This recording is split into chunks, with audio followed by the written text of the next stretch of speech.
श्री महाभारत कथा। जय श्री कृष्ण दर्शकों, मैं आज आपको महाभारत की अमर कथा सुनाने जा रही हूँ। ये महाभारत केवल भरतवंश की कोई सीधी सादी युद्ध कथा नहीं है। ये कथा है भारतीय संस्कृति के उतार चढ़ाव की। ये कथा है सत्य और असत्य के महायुद्ध की। ये कथा है अंधेरे से जूझने वाले उजाले की। और इन सब के साथ साथ महाभारत है बनते बिगड़ते रिश्तों और रिश्तों के आधार और जीवन के सागर को मत कर जीवन के सत्व और तत्व का अमृत काढ़ने की कहानी। और आज आवश्यकता है कि हर वर्तमान इसे सुने और गुने ताकि वो भविष्य के लिए तैयार हो सके। ये कहानी वास्तव में उस दिन से शुरू नहीं हुई थी जिस दिन श्री कृष्ण ने अर्जुन को गीता का उपदेश दिया था, या जिस दिन द्रौपदी ने दुर्योधन का मजाक उड़ाया था। वास्तव में ये कहानी इन घटनाओं से बहुत पहले शुरू हो गई थी। ये कहानी शुरू हुई दुष्यंत और शकुंतला के चक्रवर्ती पुत्र महाराज भरत के दरबार से, जहाँ पर हस्तिनापुर में आज हस्तिनापुर को उसका युवराज मिलना था। महाराज भरत अपने दरबार में विराजमान थे और अपने महामंत्री से अपना संदेश दरबार में पढ़कर सुनाने को कहते हैं। महाराज भरत के 9 पुत्र थे, किंतु उन्हें अपना कोई भी पुत्र युवराज घोषित करने लायक इसके गुण नहीं दिखाई देते हैं।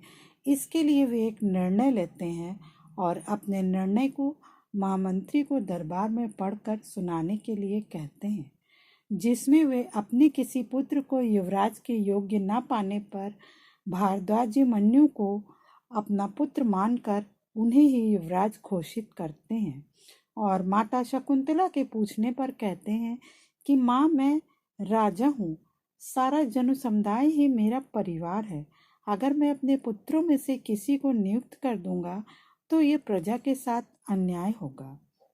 परंतु चक्रवर्ती नरेश भरत के समय में लोकतंत्र का ये जो अंकुर फूटा था, वो राजा शांतनु के समय तक आते आते मुरझा गया। जब जन्म को कर्म से बड़ा माना गया और वर्तमान को एक अनजाना भविष्य के लिए दांव पर लगा दिया गया। वास्तव में उसी दिन से महाभारत के लिए रणभूमि सजने लगी थी। चलिए अब राजा शांतनु की कहानी सुनते हैं। राजा शांतनु की कहानी कुछ इस तरह शुरू होती है। एक दिन महाराज शांतनु गंगा तट पर शिकार खेल रहे थे। तभी वे देवी गंगा को देखते हैं और उन पर आसक्त हो जाते हैं और उनसे विवाह का प्रस्ताव रखते हैं। गंगा कहती हैं कि मैं आपसे विवाह करने को तो तैयार हूँ, किंतु मेरी एक शर्त है। मैं आपसे विवाह तभी करूँगी जब आप मेरी एक शर्त मानेंगे। शांतनु कहते हैं, क्या है वो शर्त देवी? तब गंगा कहती हैं कि मैं कुछ भी करूँ, आप मुझसे कोई प्रश्न नहीं पूछेंगे। यदि आपने ऐसा किया तो मैं आपको सदा के लिए छोड़कर चली जाऊंगी। राजा शांतनु कहते हैं, मुझे स्वीकार है। दोनों का विवाह हो जाता है और शांतनु गंगा को लेकर अपने राजमहल में आते हैं और उनके साथ भोग विलास में लिप्त हो जाते हैं। जब उनका पहला पुत्र होता है तो गंगा उसे ले जा कर के गंगा नदी में बहा देती है। शांतनु उन्हें देखते रह जाते हैं और कुछ नहीं कर पाते। इसी तरह गंगा एक एक कर अपने 7 पुत्रों को नदी में बहा देती है। राजा शांतनु को दुखित देखकर राजगुरु उनसे कहते हैं कि आप गंगा को रोकते क्यों नहीं हैं? आप उनसे कोई प्रश्न क्यों नहीं करते हैं? ये कैसा वचन है? इस दिन जब गंगा अपने 8वें पुत्र को भी नदी में बहाने के लिए ले जा रही होती हैं, तब राजा शांतनु जो हैं अपने आप को रोक नहीं पाते हैं और गंगा के पीछे पीछे चले जाते हैं और उन्हें रोक लेते हैं और कहते हैं कि अब मैं तुम्हें इस पुत्र की बलि नहीं चढ़ाने दूंगा। तुम्हें वचन एक राजा ने दिया था, अब एक पिता के आगे मैं हार गया। मैं तुम्हें इसे मारने नहीं दूंगा। और फिर तुम तो इसके माँ हो, तुम ऐसा क्यों कर रही हो? तब गंगा उन्हें बताती है कि मैं इन्हें मार नहीं रही हूँ, मैं तो इन्हें श्राप से मुक्त कर रही हूँ। ये 8 वसु हैं जिन्हें धरती पर जन्म लेने का श्राप मिला था। लगता है इस 8वें वसु का श्राप अभी पूरा नहीं हुआ है, इसे अभी और झेलना बाकी है। राजा शांतनु कहते हैं कि मेरे इस पुत्र को मुझे सौंप दो, किंतु गंगा कहती हैं कि मैं इसे अपने साथ ले जा रही हूँ और समय आने पर आपको सौंप दूंगी। और अपने पुत्र को साथ लेकर गंगा वहाँ से चली जाती हैं और राजा शांतनु बस विवश से उन्हें देखते रह जाते हैं और निरंतर उनके आने की प्रतीक्षा में गंगा तट को निहारते रहते हैं। तो दर्शकों, ये थी महाभारत की शुरुआत की कथा। आपको कैसी लगी हमें कमेंट बॉक्स में कमेंट करके अवश्य बताइएगा। आगे की कथा अगले वीडियो में। जय श्री कृष्ण। श्री महाभारत कथा। अथ श्री महाभारत कथा। राधे राधे दर्शकों, महाभारत की पौराणिक कथा के दूसरे भाग में आप सबका स्वागत है। पिछले भाग में मैंने आपको बताया कि कैसे ब्रह्मपुत्री गंगा एक एक कर अपने 7 पुत्रों को स्वयं अपने ही हाथों गंगा जल में बहा देती हैं और शांतनु वचनबद्ध होने के कारण उन्हें कुछ न कह सकते हैं। किंतु जब गंगा अपने 8वें पुत्र को जल में बहाने चलती हैं तो शांतनु उन्हें रोक देते हैं और वचन तोड़ने के कारण गंगा वहां से चली जाती हैं और साथ ही अपने 8वें पुत्र को अपने साथ ले जाती हैं। शांतनु जब उनसे कहते हैं कि हमें हमारे पुत्र को तो सौंप दो, तब वे कहती हैं कि समय आने पर मैं इसे आपको सौंप दूंगा। अब शांतनु प्रतिदिन अपने महल की खिड़की से गंगा के आने की प्रतीक्षा करते और एक दिन जब वे इसी तरह गंगा के आने की राह देख रहे थे, तभी अचानक उन्होंने देखा कि किसी ने बाणों की वर्षा से गंगा के प्रवाह को रोक दिया है। वे आश्चर्यचकित हो जाते हैं और उस बाण को काटने के लिए चलते हैं। तब तक गंगा वहां आ जाती हैं और महाराज उनसे महल में चलने को कहते हैं। तब वो कहती हैं कि महाराज, अतीत कभी वर्तमान नहीं बन सकता। तब महाराज शांतनु कहते हैं कि तुम्हारे बिना मेरा कोई भविष्य नहीं है।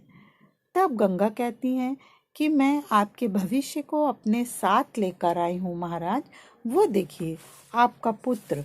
और वे शांतनु को उनके पुत्र देवव्रत को दिखाती हैं तथा देवव्रत को अपने पास बुलाती हैं और शांतनु से उनका परिचय कराती हैं और बताती हैं कि उन्होंने देवव्रत को भरत वंश की परंपरा के अनुसार ही भार्गव ऋषि से धनुर्विद्या, गुरु वशिष्ठ से वेद और वेदांत की शिक्षा तरह गुरु बृहस्पति से राजनीति की शिक्षा दिलवाई है। और वे देवव्रत से कहती हैं कि पुत्र, अब तुम अपने पिता महाराज के साथ जाओ। और देवव्रत को शांतनु को सौंप कर वहां से चली जाती हैं। शांतनु देवव्रत को लेकर हस्तिनापुर के राजमहल में आते हैं और सारी प्रजा बड़े उत्साह से उनका स्वागत करती है। पिता पुत्र बड़े सुख से ज्ञान दान की बातें करते हैं और शांतनु उनसे पूछते हैं कि गुरु वशिष्ठ ने, ऋषि भार्गव ने और गुरु बृहस्पति ने उन्हें क्या क्या सिखाया। दोनों मनोरंजन हेतु चौसर खेलते हैं। तभी शांतनु उनसे पूछते हैं कि उधर देवलोक में मनोरंजन के क्या साधन है। तब देवव्रत कहते हैं कि चौसर तो वहां पर भी खेली जाती है पिता महाराज, परंतु वहाँ गोटियां अलग प्रकार की होती हैं। वहाँ पर गोटियां होती हैं मनुष्य और वहाँ पासा काल से फिकवाते हैं और उसी से गोटियां पिटवाते भी हैं और मरवाते भी हैं। एक दिन की बात है, जब भीष्म वन में भ्रमण कर रहे थे, तभी शाल्व सेना उन्हें आक्रमण के लिए आती दिखाई देती है। भीष्म उनको पराजित कर बंदी बना लेते हैं और राजमहल में ले आते हैं, और जब शांतनु शाल्व राजकुमार को मृत्यु दंड देते हैं तब भीष्म उन्हें मुक्त कर मित्र बनाने का प्रस्ताव रखते हैं और कहते हैं ऐसे ही आदर्श भारत की नींव रखी जा सकती है।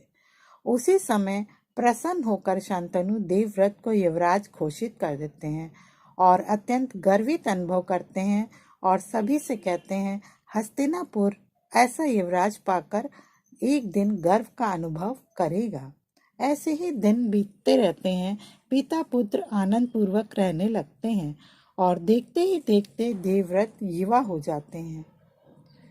एक दिन की बात है, महाराज शांतनु और युवराज देवव्रत वन में शिकार के लिए जाते हैं। राजा शांतनु का रथ थोड़ा आगे चला जाता है और वे वहां नदी तट पर सत्यवती को देखते हैं और उसके सौंदर्य पर मोहित हो जाते हैं और उससे विवाह का प्रस्ताव रखते हैं। तो वो कहती है कि ये निर्णय मैं स्वयं नहीं ले सकती, मेरे पिता लेंगे। सत्यवती के कहने पर महाराज शांतनु विवाह का प्रस्ताव लेकर के दाक्षराज के पास जाते हैं और उन्हें अपना परिचय देते हैं और कहते हैं कि मैं आपसे आपकी पुत्री का हाथ मांगने आया हूँ। तब दाक्षराज कहते हैं कि मैं आपका विवाह अपनी पुत्री सत्यवती से करने के लिए तैयार हूँ, किंतु मेरी एक शर्त है, सत्यवती का पुत्र ही हस्तिनापुर के राज सिंहासन पर बैठे। तब शांतनु कहते हैं कि मैं तो गंगा पुत्र देवव्रत को अपना राज घोषित कर चुका हूँ और मैं इसके विषय में वचनबद्ध हूँ। आप सत्यवती के लिए किसी और राजा की प्रतीक्षा करें, मैं एक का अधिकार छीन कर दूसरे को नहीं दे सकता। तब दाक्षराज कहते हैं कि तो मैं भी विवश हूँ, मैं भी अपनी पुत्री का विवाह आपसे नहीं कर सकता। शांतनु निराश होकर वहां से चले जाते हैं। उधर शांतनु के ना आने पर देवव्रत अत्यंत चिंतित होते हैं और तब तक महाराज शांतनु वहां आ जाते हैं और देवव्रत के पूछने पर कहते हैं कि मार्ग नहीं मिल रहा था। और इधर शांतनु दाक्षराज को तो मना कर देते हैं, किंतु वे सत्यवती को भूल नहीं पाते और प्रतिदिन नदी के किनारे जा कर के वृक्ष की ओर से उन्हें देखते रहते हैं और अत्यंत उदास और मौन रहने लगते हैं। देवव्रत उनसे उनके मौन का कारण पूछते हैं तो वे टाल देते हैं। तब भीष्म उनके सारथी से पूछते हैं कि आप तो प्रतिदिन पिता महाराज को लेकर कहाँ जाते हैं, आप तो पिता महाराज के मित्र हैं, किंतु वे स्पष्ट उत्तर नहीं देते हैं। तब भीष्म उनसे कहते हैं कि आप राजा भक्त तो अच्छे हैं, किंतु राज्य भक्त नहीं। आपको हस्तिनापुर का वास्ता है और महाराज की चिंता दूर करने के हेतु आप मुझे ये कारण बताएं।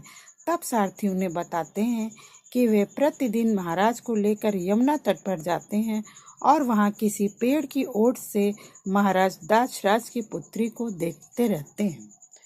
तब भीष्म अपने पिता की चिंता को दूर करने के लिए दाक्षराज के घर जाते हैं और उन्हें प्रणाम करके उनसे कहते हैं कि आप मेरे पिता की चिंता का क्या कारण है, आप मुझे बताइए। तब दाक्षराज कहते हैं कि मेरी पुत्री सत्यवती से वे विवाह करना चाहते हैं, किंतु मैं चाहता हूँ कि उनके बाद मेरी पुत्री की संतान ही हस्तिनापुर के सिंहासन पर बैठे। तब देवव्रत कहते हैं कि महाराज तो ये वचन आपको दे ही नहीं सकते थे, क्योंकि उन्होंने तो मुझे युवराज घोषित कर दिया है। हस्तिनापुर के सिंहासन पर अब मेरा अधिकार है, वे मेरे साथ ऐसा घोर अन्याय कर ही नहीं सकते। किंतु हाँ, यदि मैं चाहूँ तो ये राज सिंहासन किसी और को दे सकता हूँ, इसलिए मैं ये वचन देता हूँ कि हस्तिनापुर का राज सिंहासन देवी सत्यवती और महाराज के ज्येष्ठ पुत्र को ही मिलेगा। अब आप देवी सत्यवती को मेरे साथ भेज दीजिए, मैं उन्हें अपने साथ ले जाऊं। तब दाक्षराज कहते हैं, जिस प्रकार आपको अपनी ओर से आपके पिता को आपकी ओर से वचन देने का अधिकार नहीं था, उसी प्रकार आपको भी अपने वंशज की ओर से वचन देने का अधिकार नहीं है। यदि आपकी संतान ने हस्तिनापुर का राज्य सिंहासन पर अधिकार का प्रश्न उठाया तो क्या होगा गंगा पुत्र। तब भीष्म कहते हैं कि आपकी ये शंका आधारहीन नहीं है, इसलिए मैं इस सच का मुंह अभी कील कर देता हूँ। और हाँ, मैं अपनी संतान की ओर से वचन देने का अधिकारी नहीं हूँ, परंतु मैं संतानहीन रहने का अधिकारी तो हूँ दक्षराज। और इसीलिए मैं गंगा पुत्र देवव्रत आज चारों दिशाओं और धरती और आकाश को साक्षी मानकर आज ये प्रतिज्ञा करता हूँ कि मैं आजीवन ब्रह्मचारी रहूंगा, जीवन भर विवाह नहीं करूंगा, वंशहीन ही जीऊंगा और वंशहीन ही मरूंगा। ये मेरी अखंड प्रतिज्ञा है। उनकी इस कठोर प्रतिज्ञा को देख करके आसमान से देवता भी फूल बरसाने को विवश हो जाते हैं। तो दर्शकों, ये थी महाभारत की कथा का दूसरा भाग। आपको कैसा लगा हमें कमेंट बॉक्स में कमेंट करके अवश्य बताइएगा। और हमारा एक दूसरा चैनल भी है जिसमें आर्ट क्राफ्ट और डिज़ाइनिंग के बारे में बताया जाता है। उसका लिंक मैंने अपने डिस्क्रिप्शन बॉक्स में सेंड कर दिया है, आप उसे वहां से लेकर देख सकते हैं। आप उसे भी सब्सक्राइब करिए। जय श्री कृष्ण। श्री महाभारत कथा अथ श्री महाभारत कथा। राधे राधे दर्शकों, महाभारत की कथा के तीसरे भाग में आपका स्वागत है। दूसरे भाग में आपने जाना कि कैसे देवव्रत ने अपने पिता शांतनु की सत्यवती से विवाह की इच्छा को जान करके सत्यवती के पिता के दाक्षराज के पास गए और उनकी शर्त सुन करके उन्होंने आजीवन ब्रह्मचारी रहने की प्रतिज्ञा कर ली। उसी पल से वे देवव्रत से भीष्म बन गए। अपनी भीषण प्रतिज्ञा के कारण ही देवव्रत भीष्म कहलाए और समस्त देवता और सारे संसार ने उनकी इस प्रतिज्ञा को देखकर उन्हें प्रणाम किया। आज की कथा में मैं आपको बताऊंगी कि कैसे मिला भीष्म को इच्छा मृत्यु का वरदान। चलिए कथा की शुरुआत कर लेते हैं। भीष्म की कठोर प्रतिज्ञा के आगे दाक्षराज कुछ न बोल सके और उन्होंने सत्यवती को भीष्म के साथ भेज दिया। उधर शांतनु भीष्म के बहुत देर तक अनुपस्थित रहने से चिंतित थे। तभी देवव्रत आकर उन्हें प्रणाम करते हैं और उनके साथ देवी सत्यवती भी आती हैं। शांतनु उन्हें देखकर आश्चर्यचकित रह जाते हैं। तब देवव्रत कहते हैं कि पिता महाराज, आप तो बिना कारण ही हिचकिचाए थे। आपको मेरी ओर से वचन देने का पूरा अधिकार था कि माता सत्यवती का ज्येष्ठ पुत्र ही राज्य करेगा। और वे शांतनु से कहते हैं कि मैं हस्तिनापुर का नहीं, आपका पुत्र हूँ। आपके सुख की सेवा करना मेरा कर्तव्य है। इसीलिए इस कर्तव्य का पालन करने के लिए मैंने आजीवन ब्रह्मचर्य की प्रतिज्ञा कर ली।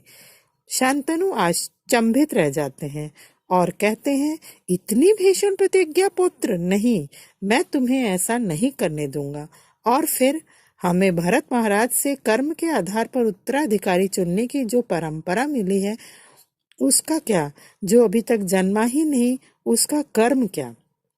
तब भीष्म कहते हैं, पिता महाराज, आप राजा हैं और मैंने दाक्षराज को वचन दिया है, आप मेरे वचन की रक्षा नहीं कर रहे हैं। तब शांतनु कहते हैं, तुमने तो मुझे आवाक कर दिया पुत्र, अब मैं तुम्हें इसके आगे क्या कहूँ। और मैं तुम्हें आशीर्वाद देता हूँ कि सुख दुख, शांति और अशांति के दोराहे पर खड़ा ये शांतनु तुम्हें वरदान देता है कि जब तक तुम स्वयं न चाहो तब तक मृत्यु लोक को नहीं त्यागोगे। पुत्र भीष्म, तुम्हारा नाम सदा अमर रहेगा। तुम जब तक चाहोगे जियोगे और मृत्यु तुम्हारी इच्छा के बिना तुम्हारे पास नहीं आएगी। और फिर देवव्रत शांतनु के दुखी होने पर सत्यवती से कहते हैं कि माता पिता महाराज को समझाइए कि मेरे साथ चाहे न्याय हुआ हो या अन्याय, वो स्वयं मैंने ही किया है। और सत्यवती महाराज शांतनु से कहती हैं, आज से आप भी देवव्रत को भीष्म ही कहेंगे। तब शांतनु कहते हैं, हम ही नहीं, आज से त्रिलोक उसे भीष्म के नाम से ही पुकारेगा। सत्यवती बहुत दुखी होती हैं और कहती हैं, मेरे कारण ही भीष्म के साथ इतना बड़ा अन्याय हुआ है। मैंने काल का क्या बिगाड़ा जो उसने मुझे कटार बनाकर देवव्रत के हृदय में उतार दिया। तब शांतनु कहते हैं कि उसका दोषी मैं हूँ, तुम नहीं। जब उसने प्रतिज्ञा ली तब तुम उसकी माँ नहीं थी, किंतु मैं तब भी उसका पिता था और अपने वर्तमान के सुख के लिए हस्तिनापुर का भविष्य दांव पर मैंने लगाया। और उधर राज दरबार में युवराज देवव्रत का स्थान रिक्त देखकर राजगुरु शांतनु से प्रश्न करते हैं कि युवराज का स्थान रिक्त क्यों है। तब महामंत्री उन्हें बताते हैं कि महाराज वचनबद्ध हैं, ये स्थान तब तक रिक्त रहेगा जब तक महारानी सत्यवती किसी कुमार को जन्म नहीं देती। तब राजगुरु कहते हैं कि महाराज को ये वचन देने का अधिकार किसने दिया और उन्होंने देवव्रत को युवराज के पद से क्यों हटाया और उसे युवराज क्यों बनाया जो अभी तक जन्मा ही नहीं। इस बात का उत्तर भीष्म कहते हैं कि मैं दूं राजगुरु, और आप मेरे कर्मों के लिए मेरे पिता महाराज को दोषी कैसे मान सकते हैं। हाँ, यदि वे मुझे मेरे कर्तव्य का पालन करने से रोकते तब भी वे अत्याचारी कहे जाते, और मैंने ये इसलिए किया कि एक दुखी राजा अपने राज्य का दायित्व कैसे संभाल सकता है। तब राजगुरु कहते हैं कि इसका दायित्व किसका है कि आगे आने वाला उत्तराधिकारी हस्तिनापुर के सिंहासन के योग्य ही होगा। तब भीष्म कहते हैं कि ये तो आप ही बताइए राजगुरु, परंतु यदि भीष्म के वचन का कोई मूल्य है तो ये भीष्म आज ये वचन देता है कि हस्तिनापुर के राज सिंहासन पर जो भी विराजमान होगा उसमें ये गंगापुत्र देवव्रत अपने पिता की ही छवि देखेगा और आजीवन उसकी सेवा करता रहेगा। उधर शांतनु का अपराध बोध बढ़ता ही जाता है और वे कहते हैं कि मैं कैसा पिता हूँ पुत्र, अपनी प्रेम तृष्णा से विवश होकर तुम जैसे आदर्श पुत्र के जीवन को एक मृग तृष्णा में ढकेल दिया, और मैं कैसा राजा हूँ कि एक योग्य युवराज को उसके पद से हटाकर एक ऐसे बालक के हाथों में सौंप दिया जिसने कि अभी तक जन्म भी नहीं लिया है। मैंने अपने पूर्वजों का घोर अपमान किया है ये करके। तो भीष्म कहते हैं कि पिता महाराज, ये शपथ मैंने ली थी, इसके लिए आप अपने आप को दोष क्यों देते हैं। और ये शपथ मैंने इसलिए ली कि सदा पिता ही क्यों पुत्र के लिए बलिदान करे। क्या पुत्र का कोई कर्तव्य नहीं होता है।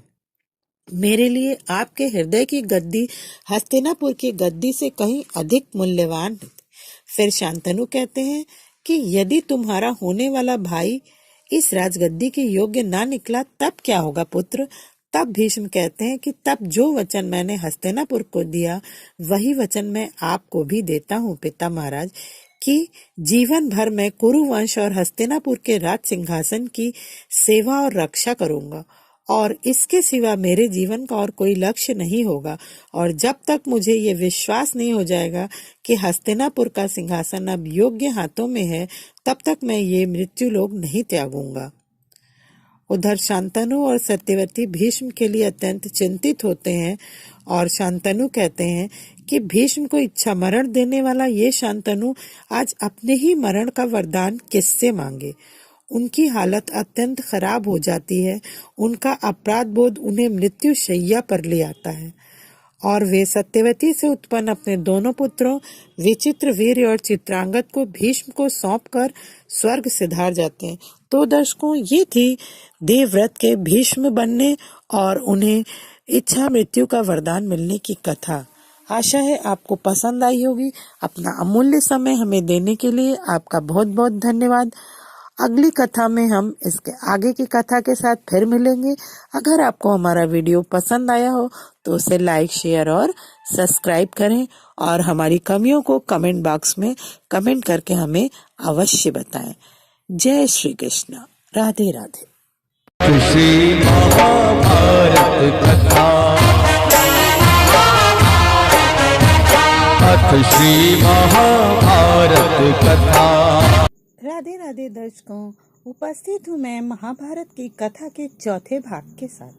पिछले भाग में मैंने आपको बताया कि कैसे भीष्म को इच्छा मृत्यु का वरदान देने वाले शांतनु स्वयं अपने अपराध बोध से मुक्त न हो पाए और सत्यवती से उत्पन्न अपने दोनों पुत्रों चित्रांगद और विचित्रवीर्य को भीष्म को सौंपकर स्वर्ग सिधार गए।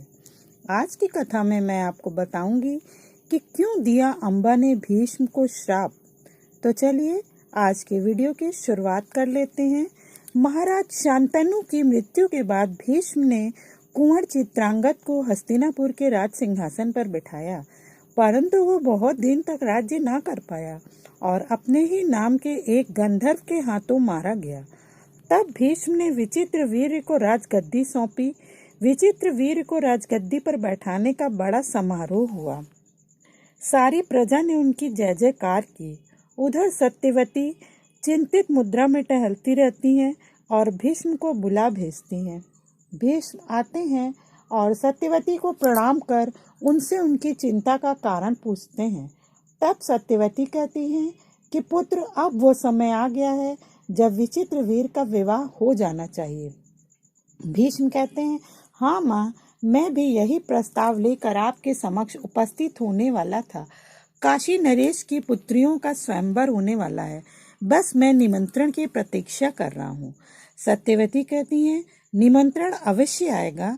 हस्तिनापुर से काशी के पुराने संबंध हैं।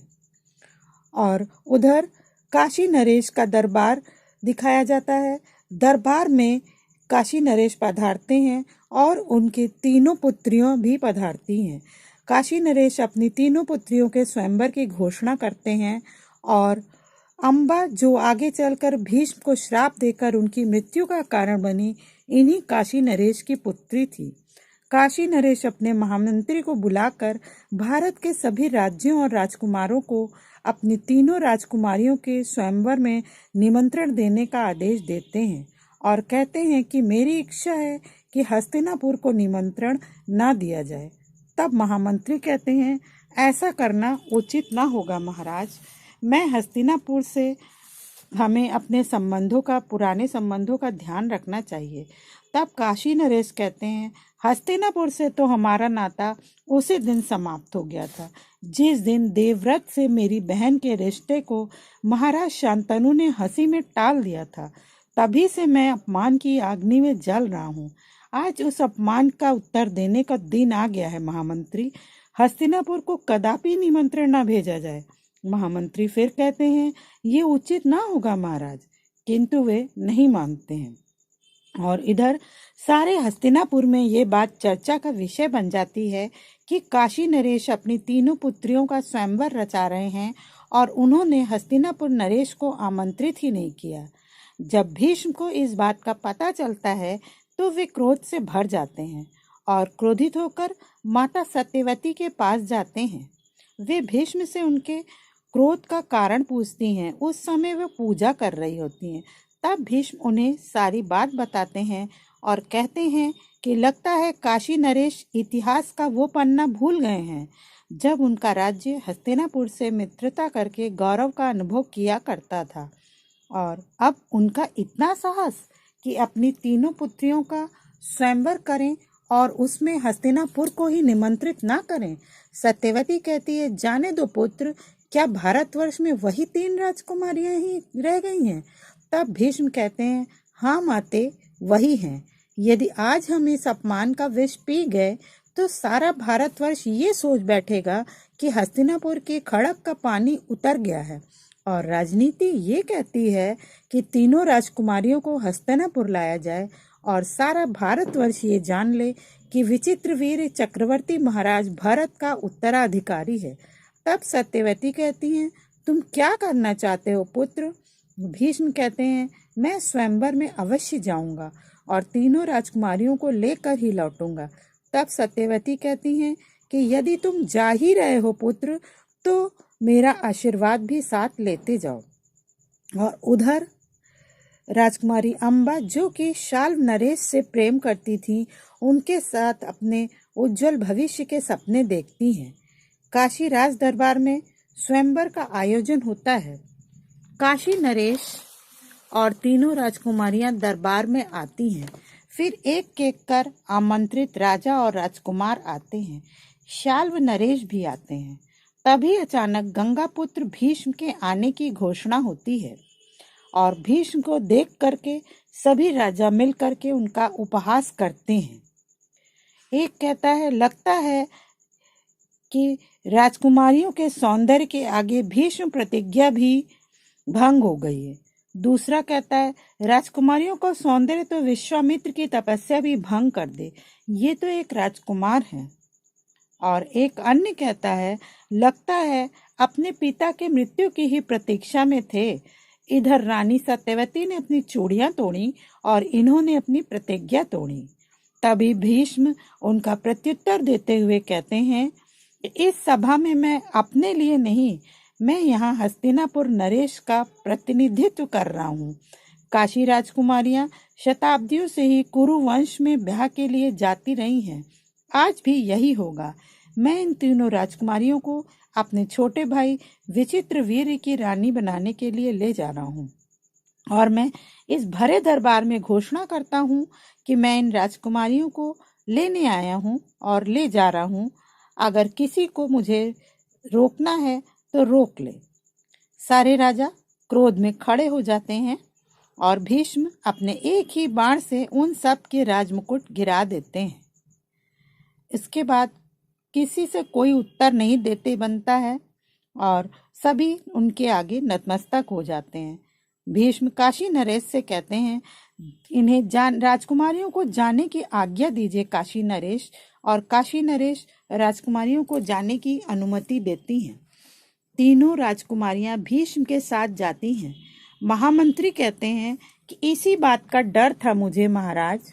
और उधर मार्ग में शाल्व राजकुमार अपनी सेना के साथ भीष्म के रथ को रोकते हैं। पहले तो भीष्म उन्हें चेतावनी देते हैं और जब वे नहीं मानते हैं तो अपने बाणों से उनकी पूरी सेना को गिरा देते हैं और उनका रथ भी, उनके रथ का पहिया भी निकल जाता है और वे गिरकर पृथ्वी पर मूर्छित हो जाते हैं। और भीष्म उन्हें बाणों से कैद कर देते हैं और कहते हैं कि मैंने तुम्हें जीवन दान दिया था, इसलिए मैं तुम्हारे प्राण नहीं ले सकता और अब आगे से मेरे रास्ते में ना आना। फिर वे तीनों राजकुमारियों को लेकर हस्तिनापुर चले जाते हैं। इधर दासी दौड़ती हुई आकर महारानी सत्यवती को भीष्म के आने की सूचना देती है।